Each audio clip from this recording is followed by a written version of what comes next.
et bienvenue dans ce webinaire « Comment s'organiser sans passer 3 jours à procrastiner sur le choix des méthodes et des outils ».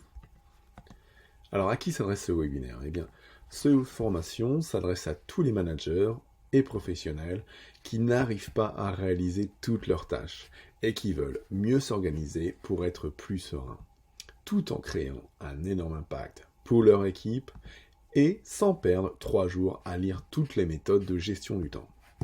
Alors, peu importe d'où vous partez, vous pouvez mieux vous organiser dès aujourd'hui.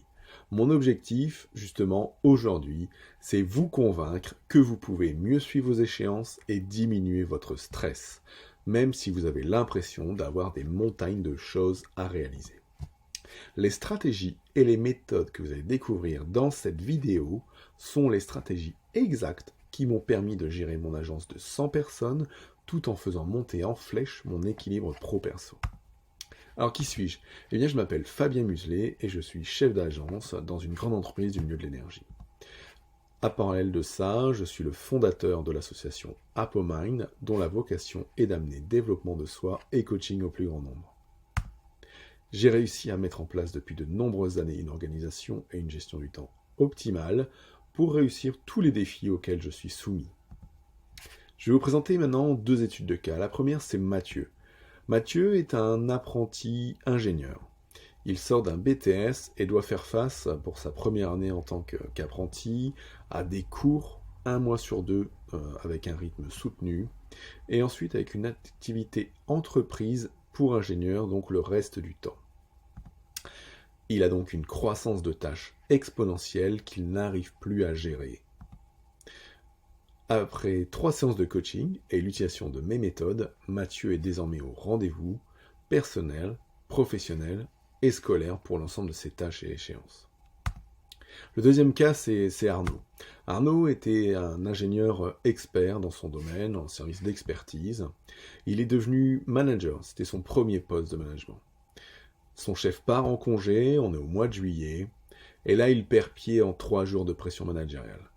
Entre le chef de service qui veut des choses, ses collaborateurs qui lui demandent beaucoup, les autres services qui lui demandent des comptes également, il perd complètement pied. Après 2 séances de coaching, il réussit à commencer à remonter la pente, à s'organiser, puis avec 2 séances complémentaires, il gère enfin le flux des tâches et répond à l'ensemble des sollicitations pour mieux aller. Aujourd'hui, il n'a jamais été aussi facile de s'organiser. La première raison, c'est qu'il y a, en 2020, énormément de livres de développement personnel et de gestion du temps.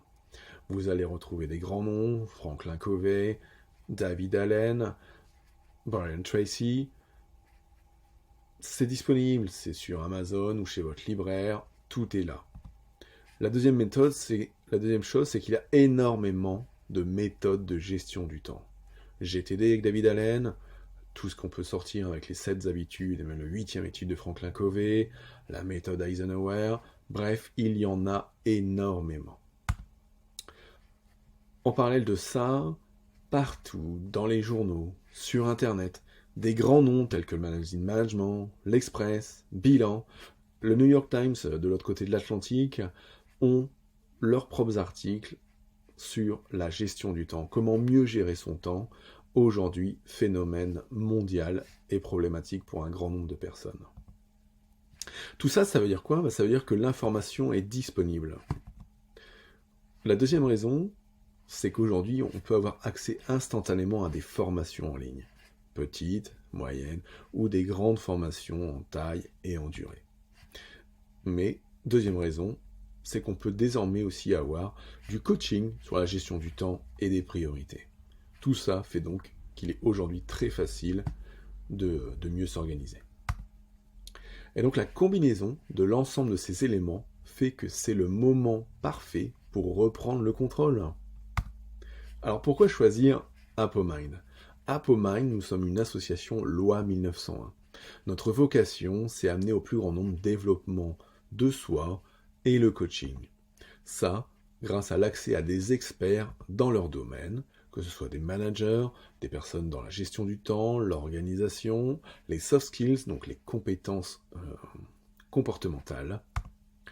Et ceci, étant donné que nous sommes une association loi 1901, à des tarifs abordables.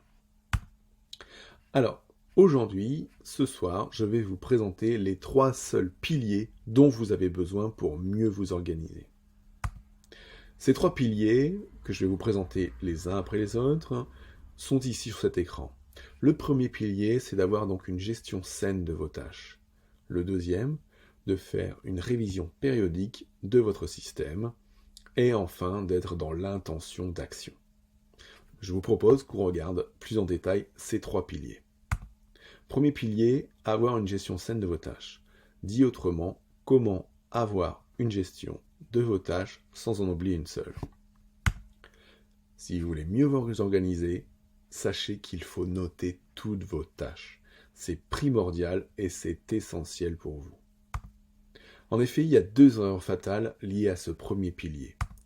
La première erreur, c'est de ne pas noter ni centraliser toutes vos tâches, d'en avoir partout, dans votre agenda, dans votre logiciel de mail, dans votre logiciel de gestion de tâches, dans vos cahiers, sur votre bureau, à la maison, dans le portefeuille, bref, cette première erreur, ne pas noter ni centraliser toutes vos tâches. La deuxième erreur, pour ne pas avoir une bonne gestion saine de vos tâches, c'est de ne pas noter le but, l'action de la tâche, et donc son résultat. Si on revient sur cette première erreur, ne pas noter ni centraliser toutes vos tâches. Bien souvent, ça vient du fait que vous croyez que votre cerveau va retenir. Vous vous dites, tiens, il faut que je pense à ça. Combien de fois ça vous est arrivé d'oublier ? Deuxième chose, c'est l'effet post-it, dont je parlais juste avant. On en a partout. Des post-it sur l'écran, des post-it dans l'écran avec les applications, des post-it avec des tâches dans le téléphone, des post-it dans le cahier. Bref, vous en avez partout. Et à la fin, c'est l'oubli. Et là, vous n'avez pas confiance en vous, pas confiance en votre système, et là, c'est le stress. Deuxième erreur dont je vous parlais, ne pas noter l'action. Quel est le but de mes tâches ? Ça vient de quoi ? Ça vient d'une prise de notes trop rapide. Vouloir gagner du temps au départ qui va vous en faire perdre demain. En effet, ne pas indiquer le but précis, c'est de ne pas indiquer le résultat à obtenir. Et de là, au moment de passer à l'action, ce sera la perte de temps. Qu'est-ce que j'ai voulu dire ? Attends, j'ai marqué dossier X. Qu'est-ce que j'ai à faire pour ce dossier-là ? Autre problème, quand vous êtes manager, et il y en a quelques-uns ce soir, c'est que vous ne pourrez pas déléguer un certain nombre de tâches. Même si vous n'êtes pas manager mais expert ou chef de projet, vous pouvez aussi déléguer des tâches, confier des parties de dossier, et si vous n'écrivez pas dès le début le résultat à obtenir, c'est foutu pour vous. Alors, quelle est la solution pour ce pilier-là, pour ce premier pilier ? Eh bien donc, la solution pour comment avoir une gestion saine de vos tâches, c'est de choisir un dispositif pour saisir l'ensemble de vos tâches et de vous y tenir. Alors, je ne dis pas qu'on ne peut pas noter quelques tâches sur le papier, quelques tâches dans le téléphone, mais c'est qu'à un moment donné, il faudra que vous fassiez le choix de saisir tout ce qui rentre dans un seul endroit pour pouvoir vous y référer, pour pouvoir avoir votre mémoire de tâches et ne rien oublier. Il faudra donc noter tout ce qui vous passe par la tête immédiatement, au moment où ça vous arrive. Vous êtes en réunion, quelque chose vient, parce que le cerveau est fait comme ça, il va vous amener des choses, vous notez tout de suite dans un coin, et vous saisirez ensuite, quand vous en aurez le temps, cette tâche dans votre système de gestion de tâches. De la même manière, notez toutes vos échéances. S'il faut rendre le dossier pour le prochain comité de direction, écrivez « Rendre le dossier X pour le comité de direction du 12 novembre ». Ça vous simplifiera également quand vous ferez votre relecture de tâches pour choisir vos combats. Et enfin, moi ce que je vous préconise, c'est d'écrire vos actions avec un sujet, un verbe, un but. On regarde tout de suite ça avec 2 exemples. Premier exemple, votre chef donc vous demande de faire la présentation du projet X. Aujourd'hui, bien souvent, vous allez avoir des gens, et peut-être vous, qui allez écrire dans votre système de gestion de tâches rapport X. Mais qu'est-ce qu'il faut faire ? C'est pour quand ? C'est quoi ? Ce que je vous préconise, un sujet, un verbe, une action, un résultat, préparez la présentation du projet X pour le 25 novembre. Cette action vous parlera au moment où vous vérifierez votre listing de tâches et vous serez plus à même de passer à l'action. Un deuxième exemple. Vous devez emmener votre fille chez le dentiste. Dentiste, Myriam, car elle s'appelle Myriam. C'est pareil, ce n'est pas bon. En moins de 15 secondes, voire même encore moins, si on se chronomètre, vous pourriez écrire « Prendre rendez-vous pour Myriam chez le dentiste au 03XX ». De là, vous avez l'action, il faut prendre rendez-vous pour qui? Pour Myriam ou chez le dentiste. Et comme vous notez directement le numéro de téléphone, au moment de passer à l'action, vous ne direz pas « Ah tiens, il faut que j'appelle le dentiste, faut que je cherche sur internet, zut, comment il s'appelle déjà ce dentiste ?» Et de là, vous allez reperdre 5 minutes, 10 minutes, voire même laisser passer de côté cette action. Tandis qu'en écrivant cette phrase, avec les éléments strictement nécessaires, vous allez avoir une meilleure façon de passer à l'action. Deuxième pilier dont je voulais vous parler aujourd'hui, dans ces 3 piliers pour mieux vous organiser, c'est la révision périodique du système à pas de temps fixe. Alors, qu'est-ce que c'est que cette révision périodique? Eh bien, c'est comment faire le check de toutes vos tâches, rendez-vous, échéances, responsabilités, sans oublier personne sur le bord de la route. Et je dis bien sans oublier personne ni quoi que ce soit sur le bord de la route. En effet, si vous voulez aller loin, il faut faire la révision de votre système, tout comme il faut faire la révision de votre véhicule à intervalles réguliers. Alors, de là c'est pareil, il y a quand même 2 erreurs fatales liées à ça. La première erreur, c'est de croire que le système de votre organisation va vivre seul. Qui est-ce qui vous fait les rappels? Personne. Vous êtes content, vous avez saisi toutes vos tâches dans le système, écrit les échéances, telles qu'on l'a vu dans le premier pilier. Mais quand est-ce qu'on passe à l'action? Quand est-ce qu'il faut faire telle ou telle action? Donc ça, c'est la première erreur. La deuxième erreur, je dirais, c'est d'oublier de mettre de l'huile dans le moteur. Et comment on fait de l'huile dans le moteur? En faisant un contrôle régulier. Donc si on ne regarde pas régulièrement son système, on va être vite débordé. Donc, cette première erreur, comment croire que le système veille seul? C'est l'effet rappel. Il y a, soit on ne saisit aucun rappel, ou soit alors si on utilise une application sur smartphone ou autre, on va être engorgé de rappels. Ça va sonner tout le temps. Tous les matins, on va recevoir 10 alertes, 20 alertes, 30 alertes, et à la fin, on n'a rien pour prioriser. On va les acquitter, et après, elles passeront à l'oubli. La deuxième chose, du coup, c'est je fais quoi aujourd'hui? Je fais quoi demain? Le système, il ne vit pas tout seul. Il ne peut pas vous dire ce qu'il faut faire. Ce sera à vous de prendre les choix. Parce que quand il n'y a pas de priorisation, tout est stocké dans le foutoir ou aux oubliettes. Deuxième erreur dont je vous parlais, oublier de mettre de l'huile donc dans le moteur, dans les rouages ou de l'essence. De gérer ces tâches, c'est sans périodicité. De contrôler une fois toutes les semaines est parfait. Mais de le faire cette semaine et après dans 3 semaines, après dans 2 mois, vous amènera que problème. Ne pas prévoir de contrôle technique. Le contrôle technique d'un véhicule ou la révision, c'est tous les 2 ans. C'est qu'il y a une raison, ce n'est pas uniquement pour l'argent, c'est aussi pour faire en sorte que le parc de véhicules soit opérationnel. Parce que just in no time, c'est too late. Ce n'est pas fait à temps, ça finira forcément en retard. Alors, du coup, quelle est la solution? Comment mettre en place ce pilier 2? Donc, comment réaliser périodiquement son système? Pour ça, il faut mettre en place des rituels, prendre quelques rendez-vous avec vous-même, avec une checklist et des opérations obligatoires. Quand on va au garage faire sa révision, il y a des opérations obligatoires, les fameux points de contrôle qu'on nous offre gratuitement. Il faut que vous fassiez la même chose dans vos rituels. Et dans ces rituels, ce que vous allez faire, c'est que vous allez balayer l'ensemble de vos tâches et des échéances qui s'en rapportent. Qu'elles soient passées, présentes ou futures. Pour faire ça, ça ne se fera pas tout seul, il faudra que dans votre agenda, vous preniez un rendez-vous avec vous-même. Prenons quelques exemples. Premier exemple, une revue quotidienne. Moi, je vous préconise chaque jour Maximum 10 minutes pour préparer votre journée et être dans le bon mouvement pour l'aborder du meilleur pied et aller de l'avant. Revoir qu'est-ce que j'ai fait hier, qu'est-ce que j'ai à faire ce jour, si on l'a fait le matin, si on l'a fait le soir, c'est qu'est-ce que j'ai fait aujourd'hui, qu'est-ce que j'aurai à faire demain, quels sont mes gros cailloux, mes grosses tâches, quelles sont mes réunions, mes stages, mes formations, quels sont mes déplacements. Et ça va vous mettre aussi dans une autre dynamique pour préparer. Deuxième exemple, c'est la revue hebdomadaire. Chaque semaine, déjà, si vous faites ces deux premiers rituels, la revue quotidienne et la revue hebdomadaire, vous allez gagner en sérénité, mais phénoménalement. Donc la revue hebdomadaire, c'est chaque semaine.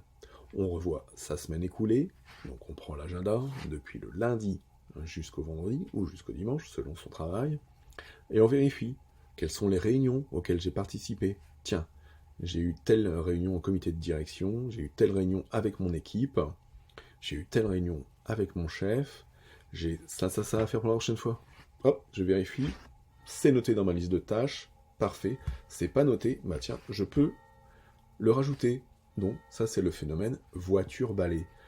Vérifier tout ce qui s'est passé dans la semaine. Tiens, j'ai vu tel collaborateur, il m'a parlé de ça, je dois lui répondre sur ça. Eh bien, hop, c'est dans mon système, voiture-balai, et si cette action est rapide à faire, qu'est-ce qui m'empêche de la faire tout de suite? Comme le préconise David Allen avec son principe des 2 minutes. Toute chose qui peut être faite en moins de 2 minutes est à faire tout de suite, car sinon, le fait de la noter, de la revoir à intervalles réguliers, prendra plus de temps que de faire véritablement l'action. Deuxième partie, dans cette revue hebdomadaire, eh bien c'est de checker donc la semaine future. Quelles sont mes échéances la semaine prochaine? Et quand on a ces échéances de la semaine prochaine, on peut peut-être se rappeler qu'on a oublié de noter qu'il fallait préparer le rapport pour le comité de direction. On va voir maintenant le troisième pilier. Parce que pour l'instant, on a parlé de gérer ses tâches, donc de les saisir dans un système centralisé dans lequel on va le capturer, notre tâche, et on va la clarifier en lui donnant un but, un résultat. La deuxième pilier, la révision périodique du système, donc à pas de temps fixe. Et enfin, faut peut-être passer à l'action à un moment donné. Donc l'intention d'action, choisir son combat et être focus. Donc l'intention d'action ou l'intention est passer à l'action. Petit jeu de mots, vous allez comprendre tout de suite pourquoi. C'est comment être dans l'action sans procrastiner. Combien de fois ça vous est arrivé de vous asseoir à votre bureau, de vous dire tiens, je vais commencer tel dossier, sans trop de conviction. Qu'est-ce qui s'est passé? Soit vous y avez passé 3 fois plus de temps, soit vous avez fait autre chose. Et donc si vous voulez accomplir vos tâches, il faut être conscient du chemin. Et être conscient du chemin, c'est quel est l'itinéraire pour aller au bout et combien de temps il me faudra. 2 erreurs fatales à ce pilier 3 qui peuvent vous mettre en erreur. La première, c'est une petite métaphore. Entrer dans un taxi sans donner la destination. Ça vous mènera où? Ça vous mènera uniquement soit à perdre énormément d'argent, soit à arriver là où vous ne vouliez pas aller. Et deuxième, c'est la loi de Parkinson, dont je parle dans notre e-book méthode comparative de gestion du temps. Cette loi de Parkinson, c'est la dilatation du temps, et on va revenir tout de suite dessus. Première erreur, donc entrer dans le taxi sans donner la destination. C'est le fameux « Ah tiens, et si je faisais ça ?» J'ai pas l'intention, j'ai pas la conviction. C'est direct pour la procrastination. Pourquoi? Parce que sans intention, le cerveau choisira toujours de faire autre chose, et le autre chose, ce sera toujours ce qui est plus facile, ce qui lui demandera le moins d'énergie. Donc si vous devez faire un gros dossier, il faut vous mettre dans l'intention. L'intention, ça va être de vous donner un mantra, de vous faire une autosuggestion en disant « je vais travailler sur mon dossier pour les X prochaines minutes ». Et ça, c'est ce qu'on verra dans la façon de réussir ce pilier. La deuxième erreur, donc, c'est la loi de Parkinson. Je rappelle, la loi de Parkinson, le temps se dilate jusqu'à occuper tout l'espace qu'on lui a prévu. Si vous dites, allez, j'ai 2 heures, j'y vais, eh bien vous allez occuper vos 2 heures. Mais est-ce qu'elles seront productives? Pas forcément. Deuxième chose, c'est que sans une estimation de vos tâches, on va dépenser trop. je pense réaliser telle tâche, j'ai 2 heures devant moi, allez, j'y vais. Et puis, je pense que j'ai 2 heures. Donc, je peux commencer ma tâche. Je peux faire autre chose à côté. Un petit morceau de ci, un petit morceau de ça, revenir à ma tâche. Et à la fin, je l'aurais peut-être fini en 2 heures. Mais j'aurais mis 2 heures. Alors que peut-être que si j'avais estimé qu'il me faudrait 30 minutes pour le faire, j'aurais réussi à le faire en 30 minutes. Et donc ça, pour pallier à cette erreur, c'est se prévoir un temps pour chaque chose au moment de passer à l'action. Donc la solution, comment être focus dans l'action? Eh bien, c'est se réserver des créneaux pour l'action, hein, les fameux rendez-vous avec soi-même, donc de se caler dans l'agenda quelques créneaux pour travailler. Et choisir, donc se donner l'intention, ce que l'on veut réaliser. Je veux réaliser telle tâche. Je vais, pendant 30 minutes, traiter mes mails en mode robot. Pour être focus dans l'action, il faut également mettre de côté toutes les distractions qui peuvent être auprès de vous. Coupez votre téléphone, coupez votre boîte mail, enlevez les notifications Facebook, Messenger, Instagram, LinkedIn, bref, tout ce qui va venir vous perturber. Il faut en moyenne 1 minute quand on est interrompu pour se remettre, pour que le cerveau se remette à travailler sur la tâche. Si vous imaginez que dans une journée, vous recevez 120 notifications pendant que vous bossez, 120 notifications, 120 minutes, 2 heures de perdu sur votre journée à cause des notifications. Donc, mon conseil, mettez de côté le maximum de distractions quand vous vous mettez dans l'action. De toute façon, vous allez gagner votre temps. Et ensuite, moi, ce que je vous préconise à ce moment-là, pour vraiment être focus et être dans l'action, c'est la méthode Pomodoro. Petit exemple sur la méthode Pomodoro. La méthode Pomodoro, vous allez la débuter donc par choisir une tâche. Dans votre liste de tâches que vous allez rebalayer par rapport à vos échéances, par rapport à vos priorités, par rapport à votre énergie, vous allez choisir par votre expertise quelle est la tâche la plus importante à réaliser maintenant. Ensuite, donc Pomodoro, c'est se lancer des cycles de travail. Si on se lance un cycle de travail de 25 minutes, ensuite on se fera 5 minutes de pause qui permet à l'esprit de se libérer. Rebelote, recycle, rebelote, repose, rebelote, recycle, rebelote, repose. Donc 3 cycles de travail altercalés avec 3 cycles de pause. Un dernier cycle de travail, le 4e, et après une plus grosse pause. Et vous verrez, en faisant ça, vous allez vous concentrer mais phénoménalement sur la tâche, sur le dossier que vous avez réalisé pendant ces 25 minutes. Donc on lance son cycle de travail. Quand on lance son cycle de travail, donc il y a des applis, il y a des sites internet, je pourrais vous en préconiser un. Au moment où vous lancez votre cycle de travail, il faut vous dire, et donc c'est là l'intention, je me concentre, je me focalise, je vais partir pour un cycle de 25 minutes pour faire tel rapport, et pour faire ce rapport, je ferai en premier ça, en deuxième ça, en troisième ça. Voilà. On se motive sur l'objectif, on voit le chemin à parcourir, on voit les étapes, et on y va à fond, bien concentré, pendant tout ce temps-là. Voilà. Pour les 25 minutes, je vais réaliser la rédaction du rapport pour la réunion du mois de mars, et je vais commencer par ça. Voilà. J'en arrive au terme de cette présentation donc des 3 piliers pour mieux vous organiser. Je vous les rappelle. Le premier, avoir une gestion saine de vos tâches, capturer, clarifier, tout noter, vous mettre des buts. La deuxième, la révision périodique de votre système, à pas de temps fixe, comme la révision de votre véhicule ou le contrôle technique. Et le troisième, l'intention d'action, choisir son combat et être focus pendant le temps de l'action. Alors maintenant, j'ai une question à vous poser à l'issue de ce webinaire. Pensez-vous qu'il soit possible de s'organiser pour mieux gérer ses tâches sans passer 3 jours à tester toutes les méthodes possibles? Vous avez 2 choix. Vous pouvez prendre la voie difficile et essayer d'implémenter ce que j'ai partagé avec vous tout seul. Vous allez y passer du temps, vous allez avoir des résultats, car ces 3 piliers avec les méthodes que je vous ai données vont vous apporter des résultats. Mais vous serez peut-être bloqué un jour.